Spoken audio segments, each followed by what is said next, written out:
Hi guys, good morning to everybody. Today is Thursday, is February 27 and nakasikli po ako ngayon dahil mayroon po akong ubo at ubo at sipon at grabe bumigay na guys yung aking katawan. Nung nasa Pilipinas ako, yung sobrang pagod ko doon, stress, bumigay na siya lahat-lahat. So guys,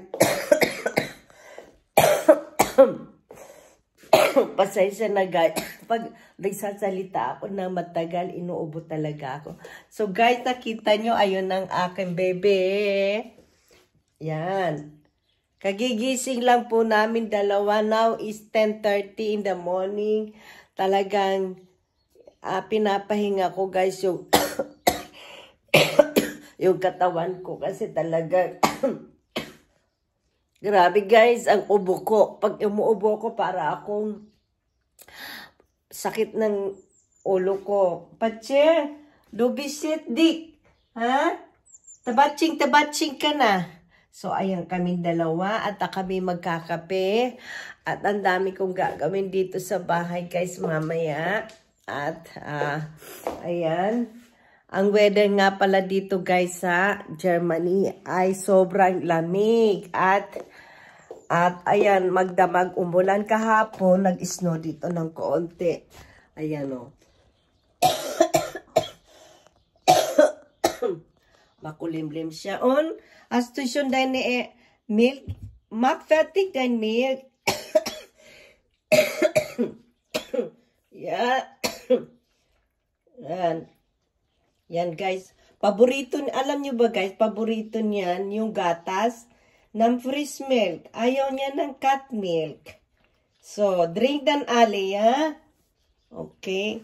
Yan ang paborito niya lugar, yung dito sa kitchen ko. Tapos, lagi siya nakatingin dyan sa labas. Wala naman mga tao nagdadaan.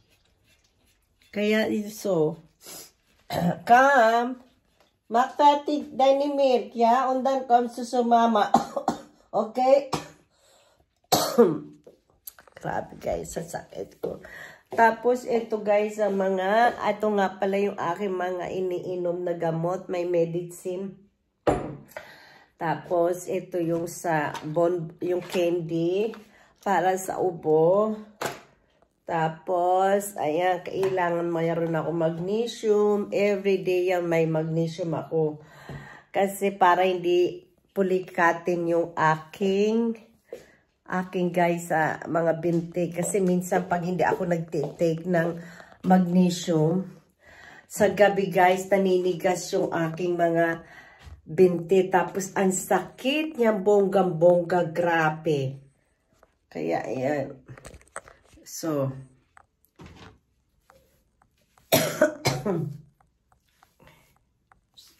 alam niyo dito sa Germany, ang buhok namin dito, kahit na sabihin mong magpa-cellophane ka pa sa Pilipinas, guys.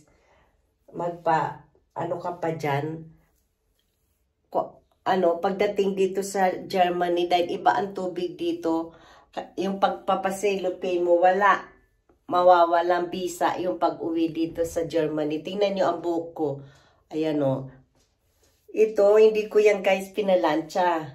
Kasi dito kailangan ipaplansyahin mo yung buhok mo para maging unat siya na unat. So ito, hindi ko siya pinalansya. Kasi iniiwasan ko dahil magplansya ng buhok kasi nasisira siya. Tapos nagiging dry yung mga dulo siya. Kaya alam mo nung nasa Pilipinas ako, doon sa salon na pinuntahan ko, nirekomenda niya to sa akin guys. I-try nyo to. Ang ganda-ganda nito sa buhok. Tapos sa mukha din, ang ganda niya. So, binili ko to na 1,300 sa Pilipinas peso.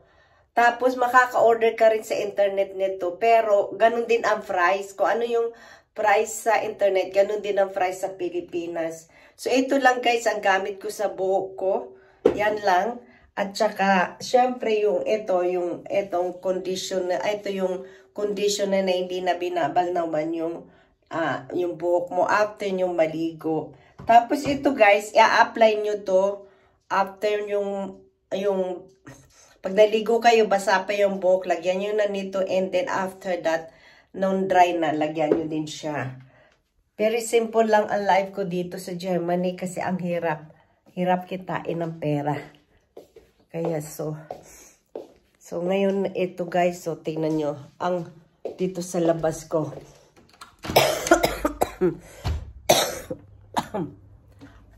Sobrang lamig. Ayan, grabe, umuulan siya. Ang lakas ng ulan dito. Ang ulan. Alam niyo ba itong alaga ko na? Ayan na siya. Pacha, come to mama. Come, Iskal. Come here, mami. Come. Pacha. Yan, Pacha. Ayan, magpapapress muna siya. Tapos maya-maya na dito na. Hindi rin siya guys makatiis sa lamig sa labas. Mamaya guys, pupunta ako sa sa labas. Mamaya mga alas 4 ng hapon, 15 minutes to 11 pa lang naman dito.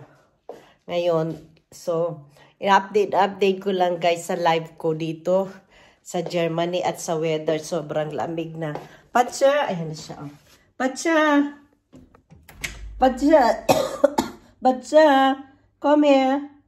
Come here to mommy. Come. Come. Come here.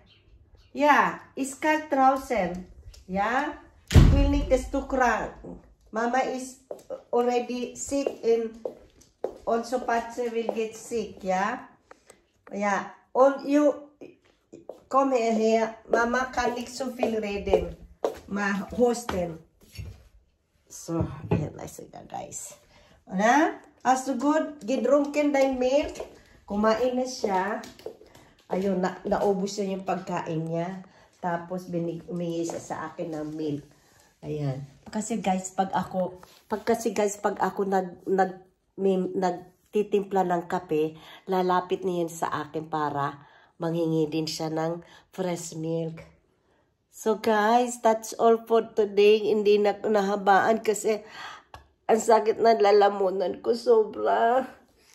Tapos, tita nyo, ubo na ako ng ubo. So, see you for the next vlog. And thank you for watching, guys.